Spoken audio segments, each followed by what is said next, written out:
I would like to draw your attention to this book, Look Closer by Robert Douglas-Fairhurst, because I think you should read it. By the way, I am a ghostwriter, author in my own right, writing coach, editor. I do a lot of stuff with books, and bonus, I'm also studying currently a part-time master's degree in literature and culture, something that I've wanted to do for the last 15 years and finally got back into academia, and therefore I can give you a review that really highlights why this is a fantastic non-fiction book. And if you want to write a non-fiction book, I'm going to give you some tips on how to do that. My first key takeaway from Look Closer by Robert Douglas-Fairhurst, which, by the way, I should thank Vintage for sending me this proof copy, is make your text accessible for beginners. Now, as I say, I do have a little bit of a background in this. I'm a year into a part-time master's degree, 1 year to go, halfway there, very exciting. Anyway, I do have some background in this topic, and even so, I found this very accessible.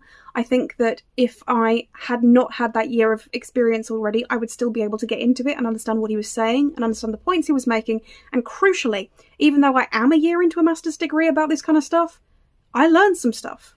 There's still some stuff in here for me too. So this is a really great book because it's easy to read, easy to understand, and yet very full of information. My second key takeaway from Look Closer is a technique that I really enjoyed, which Robert Douglas-Fairhurst is using to move us through the book. What he's doing is he's got sort of bridge texts which go between topics. So each chapter is about a certain topic or facet of the book or reading, and in each chapter there are several examples. And what he will do is the last example of one chapter will be the first example in the next chapter. So he will use that same text to talk about two different things.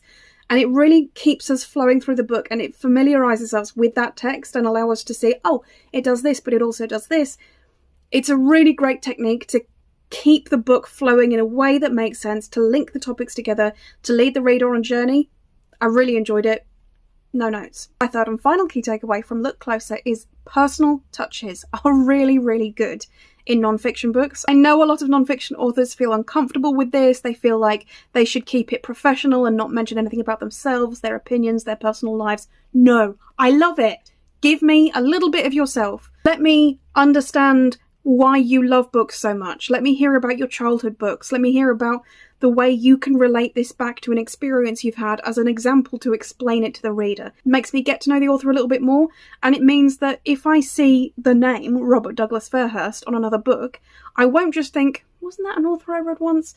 I'll think, oh, that's the guy with the picture in Paris and the rain and the, oh gosh, yes, I want to read another book by him. So those are my three key takeaways from Look Closer. I really recommend it if you're interested in reading of any kind, if you're interested in getting to know literature a bit better and getting a bit deeper into it and being able to analyse